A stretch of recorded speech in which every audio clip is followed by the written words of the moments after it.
Andrew McCart, iFLTV. I'm here with Mr. Frank Smith himself. You broke it down that we're not allowed to talk a few things, but let's talk about paddle, mate. I love paddle. I love paddle. I How love good paddle. is it? It's brilliant, mate. All through lockdown, I was playing paddle religiously in Spain, back home, and I guarantee, I'm going to put it out there, I'd smoke you. How addictive is it, firstly, before we get, it's so addictive. It's brilliant. But you know the biggest thing I've learned about playing a bit more paddle? It's a bit like in business, is just be slow and can't, you think you have to buzz around and actually, the calmer you are and the more relaxed you are, the easier it is. Let the ball do the work. Yeah, exactly. That's what I say. Let the ball do the work. Look at us. Proper paddle pros now. Now can we talk trash? Yeah, let's talk shit now. I'd smoke you at paddle. Yeah. You wouldn't. I would. I'd get in your head. Listen, you're weak-minded. Because what I do, I will get, even when you're winning, I'll get in your head. How's that? Don't worry, I'm not going to tell you now, because you'll be able to think about it. But, honestly. Frank, we have to get a game of paddling before the end of this week. 100% I'm there. We should do a paddle competition. Like a round robin. Let's do it. Get a load of people in the Matchroom paddle. It's always good to have doubles on. There's no way I'm teaming up with Coogan. That guy's as athletic as that water ball. Yeah, no, he's not. That's not a can of drip there. Nah, definitely. If that was a can of drip, then you wouldn't be able to compare it to We're Coogan. talking business, exactly. Well, let's talk business. Saudi Arabia, we're back here for the huge, undisputed... Now, for me as a boxing fan, take that media hat off, take the promoter's hat, whatever it is, off. This is a fan fight.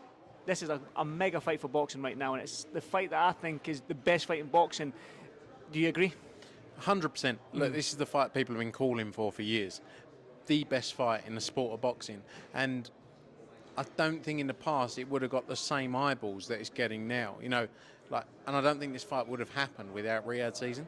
It's a fight that boxing fans have called for a long time, but it hasn't always had the casual audience. But I think it's drawing that now. I think people are realising how good this fight is. Two of the best coming together. Exactly what this sport's all about. And yeah, undoubtedly the best fight this year in the sport of boxing, if not the last few years.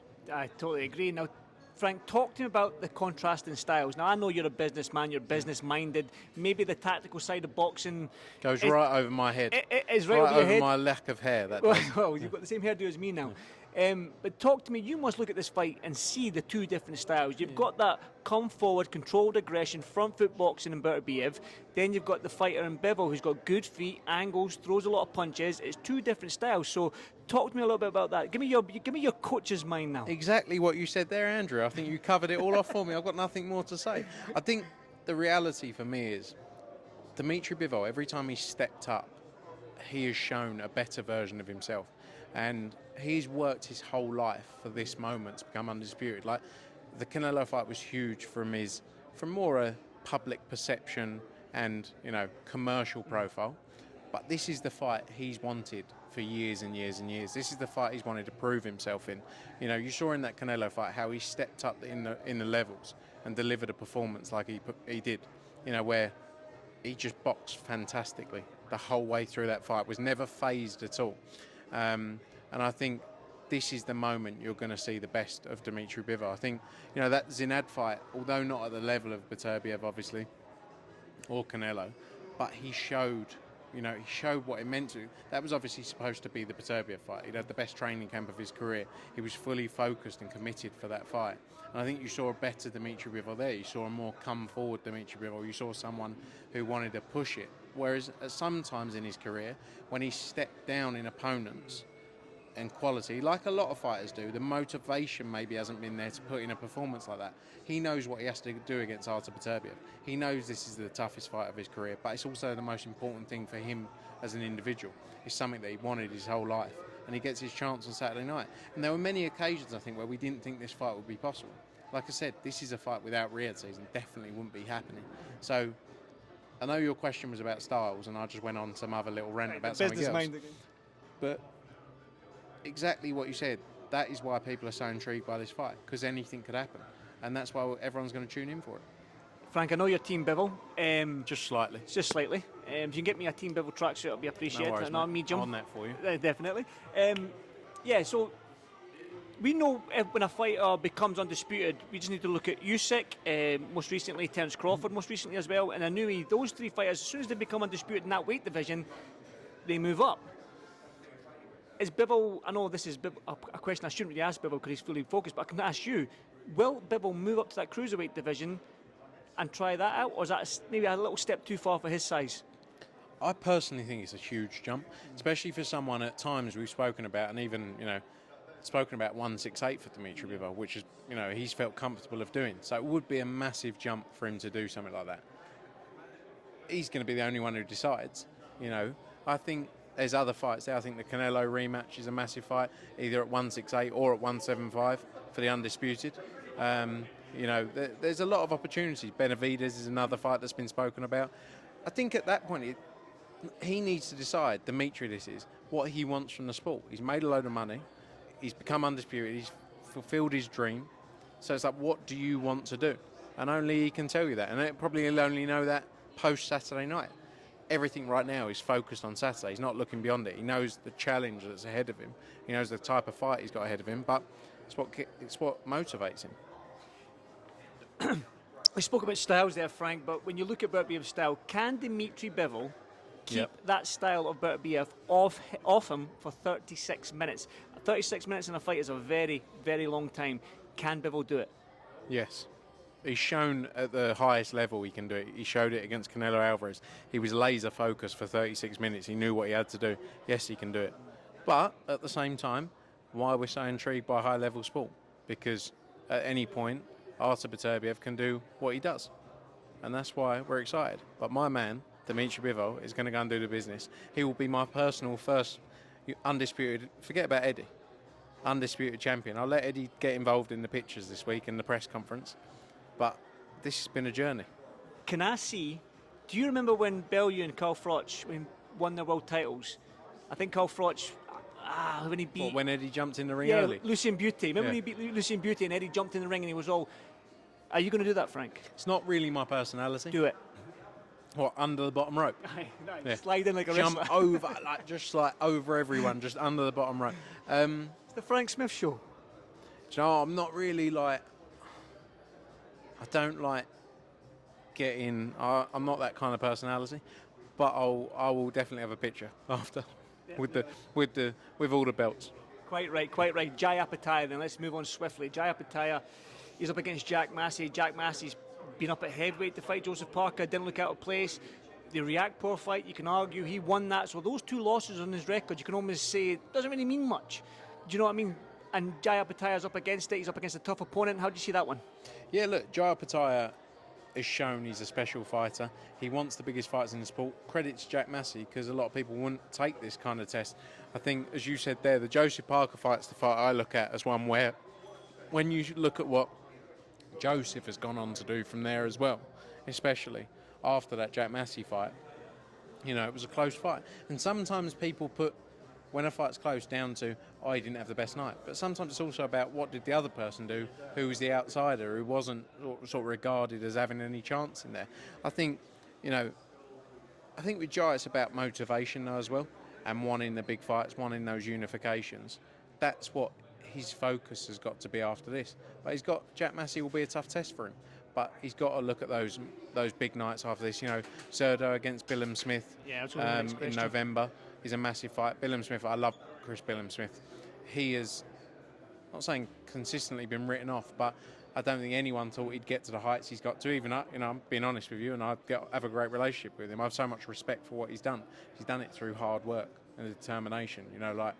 Because he has been written off, and it's been a story that keeps progressing and progressing. And I think that's a great fight, November 16th, between those two. I'd love to see Chris Billum Smith get the win there, and that's a massive fight with Jai Apataya. And Sky Nicholson as well. Then let's move swiftly on again. Sky Nicholson, first female. There's a lot of history, become a world champion and defending it. There is history in that, but there's more to it than this fight. The first female world title, first female fight in Saudi Arabia. So first female world title fight in Saudi Arabia. Has it been? I was right the first time then. Yeah, you were right the first time about first female world title fight. brilliant fight, a real fight. We might actually get one over on Queensbury for once. Anything? Oh, here he comes. Are you coming in here, Here as he well? comes.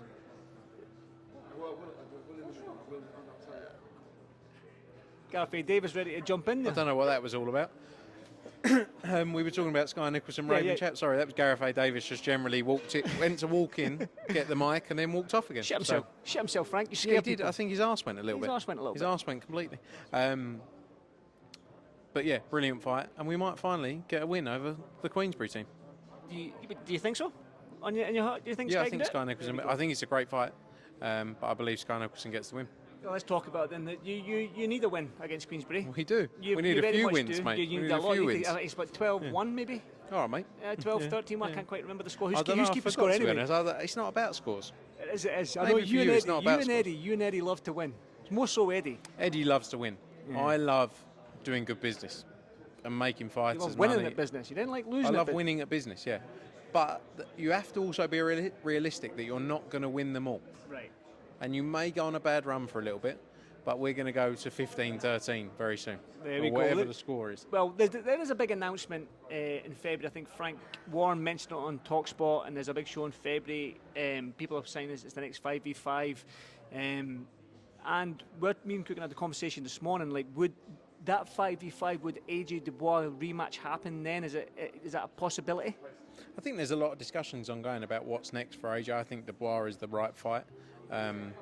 But a lot of discussions ongoing between everyone about what is going to be next, and speaking to his team about what he wants to do. That would be a great fight as part of that, so we'll see what happens. We know AJ's makeup. We know it. Usyk rematch, Ruiz rematch. He rematches after a loss. How many times is this for a young, hungry lion like Dubois, who seems to be on fire right now? Is this the right fight, do you believe, for AJ? You said it is, but in your heart of hearts, I've spoke to a couple of people this week, and they've said we would like to see AJ retire. They would like to, but they're not saying retire because he needs to. But do you think the rematch is the right fight for AJ going forward? But I think it's a fickle sport where I think it's a very fickle sport where I think it's crazy that we're watching high-level sport, right? High-level entertainment. And the reality is, if we all knew who was going to win every night, and if the same person won in every fight, it would be boring. There'd be no 10, 11, something like that. Sorry. Eddie just said that you're Bivol's promoter. Yeah, I know. Finally admitted it. There we go. But we'll take it back at later. Sorry, yeah, Anthony Joshua. A fickle sport where people write you off after a loss, right? The reality is, Daniel Dubois, we all knew he was a great fighter. I thought Anthony Joshua was win. I thought he was favourite in that fight. He got caught with a massive shot in the first round, never recovered, kept showing that motivation, that heart to keep going. You know, I don't think anyone's judged quite like Anthony Joshua is, in terms of get lost against Ruiz, should retire. Lost against Usyk, should retire. You know, like the Usyk one makes me laugh more than anything. You're talking about pound for pound, probably one of the best current day fighters in the sport, in Alexander Usyk. He beat Anthony Joshua fair and square, yes. Second fight, went back in there, was a closer fight the second time round. Like, what is the shame in losing against arguably one of the greatest we've seen in a long time at cruiserweight, heavyweight? I don't really get it. If you're not in the sport to test yourself in the hardest possible fights, what are we all doing it for? We're in the wrong business, aren't we? Like, what are we watching it for? We want high-level sport that people are entertained by, where anything could happen. That is heavyweight boxing. When Tyson Fury had that fight against Francis Ngannou, no one said he should retire. He had an off night. I'm not sitting here saying he should retire. He didn't have the best night. And sometimes the other person has a better night than you. Daniel Dubois went in there, great game plan, won the fight. And, people said in one of the interviews, it was like, stylistically, can AJ actually beat him? It's like, well, before the fight, stylistically, yes, he could. So what's changed? He just got beat on the night by the better man, got caught with a big shot. So be it. And to be fair to AJ, every time he's rematched, well, the two times he's rematched against Ruiz, he got the win, and then he clawed it back a lot closer in the rematch with Usyk. It was a split decision this time round, so you can tell by his makeup again that he can make the adjustments in the rematch to go in there and try and get the victory, try and right that wrong. So to be fair to AJ, we've seen it. Yeah, but again, like, what are we doing it for? If you're saying, he should retire, it's like, what, because he got beat in great fights? He's never shied away from a challenge, the guy. Like he could have said with the Usyk fight, get rid of a belt. No, he wanted to test himself. He wants to be the best in the sport. They can all beat each other on their best nights. That's the reality of the sport. They can all beat each other. But surely we all want to just see great content, and that's what these guys are giving us. And I think they deserve more respect as fighters than just, he's finished. Like, otherwise, what's the point? Everyone can have their opinion, by the way. I'm not saying you can't have your opinion. But I think people have to have an opinion with an actual view of going, do you know what, fair play. Yeah. And I'm not just talking about Anthony Joshua, I'm talking about all fighters who take challenges. Like, I saw what Sonny Edwards said about it. Like, he went in there to test himself against Jesse Rodriguez. He got beat. That's life. You're not always going to win, unless you're Floyd Mayweather. But I kind of think that's negative for the sport, that mentality of you lose, finished. You're of the persuasion that win, lose or draw for both Joshua and Fury, you still want to see that fight no matter what. Before they retire, before they hang them gloves up, you want to see both men in the ring. 100%, because it's a fight that people want to see. Forget about losses, they can all beat each other, right? They can all have a great night, they can all beat each other. Styles, this guy can beat him, they can beat him, all this. You can compare all of them and say, he beats him because he beat him. Like, it's all, like, it's about seeing fights people want to see. That is a fight that people want to see. And look, I even go back to, like, talking about questioning people's future. Daniel Dubois, when he got beat by Joe Josh, I should finish. Look at him now. Like, the sport is mental in a sense of, from a fan's perspective of, he's finished. Yeah. He's finished. And again, I'm not saying fans can't have opinions, but let's just look at the reality of it. We all want to be entertained. And to be entertained, you're not always going to win. And yeah, that Fury fight is one of the biggest fights in the sport, regardless of how many losses either of them have. People want to see it. That's the truth. One final one. I'll end it on Eddie's pal Oscar. He seems to have it in for Eddie right now, Frank, with this clapback Thursday and the matchroom curse, he calls it, because if you sign a matchroom, you're going to lose or you're going to get injured and this, that, and the next thing. I've got Eddie's response to it. I want to get your response to it. Is there a matchroom curse, your team matchroom? Quite enjoying the fact someone's going at Eddie. It's quite fun. And you have to take all that with a pinch of salt, like the back and forth. Like, it's the sport. It's always been that. I think this goes back to the point of, we obviously all have a job to build fighters, right? As in the right manner, build them, get them to where they need to be. But we're in a business where people want entertainment. If you could tell me the winner to every fight that we've done this year, we'd be out of business. It'd be boring, wouldn't it? So you can sit there and go, Subriel Matias got beat by Liam Parra. Yeah, it was a great fight. It was a real fight. Sonny Edwards got beat by Jesse Rodriguez. Yeah, great fight. We can go through a load of them and go, yes, they got beat. Anthony Joshua got beat. Yes, that's high-level sport. That is what people want to see. If I could tell you the result for everything, we're in the wrong business. Our business is about creating nights, creating events that people want to tune into. And again, at the heart of it, we can do all these things around it. It comes down to the action in the ring. And you want to see great fights, and it means you're not always going to win. And I think that's actually the detriment of boxing, his mentality of this, you get beat, because that's his mentality, that's what he's saying. You get beat, you finish. And that's the detriment of boxing, where I think UFC have got it so right. It's about great fights. It's about people seeing fights that people want to watch. And that may not always be that your man's the favourite, your woman's the favourite. Talks about Katie Taylor. She's in great fights. She's a superstar for it. She's done amazing things for boxing. Talk about all these names. Like, I actually think his mentality is all wrong.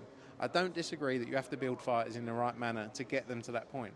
But once they're at that point, they should be challenged. They should be tested. It's what people want to see. It's what's going to grow the sport of boxing. So I take it with a pinch of salt what he says about him. I think it's hilarious. Talk about Eddie over there. And look, if you take things seriously in this sport, you're nuts. You have to be thick-skinned. You're in the wrong business. You're paranoid. You've got a problem. Do not get involved in boxing. But yeah, what he says actually at the heart of it, like that thing, I think is mental. Like, actually thinking about the reality of it. It's mental. People are going to lose.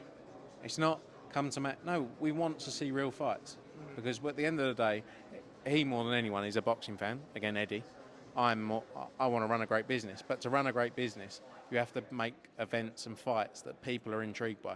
And you're not always going to win. Definitely, and well said. And I'll end on this. One quick one then. This huge fight card on Saturday night, live on DAZN and other platforms around the world. Why should we tune in? Unbelievable entertainment. That main event is just one of the best fights you will see in the sport of boxing. Fraser against Fabio Wardley. Spectacular fight the first time round. Won't be any different this time round. It'll be like the 13th round of that one. Amazing undercard with stack of talent. Brilliant fights. Don't miss it. Live on DAZN pay-per-view around the world. Frank Smith, look at the camera, that's it. Thanks very much, mate. I'll see you in the next one. A game Cheers, of paddle, mate. get it sorted. Sweet. Thanks, mate.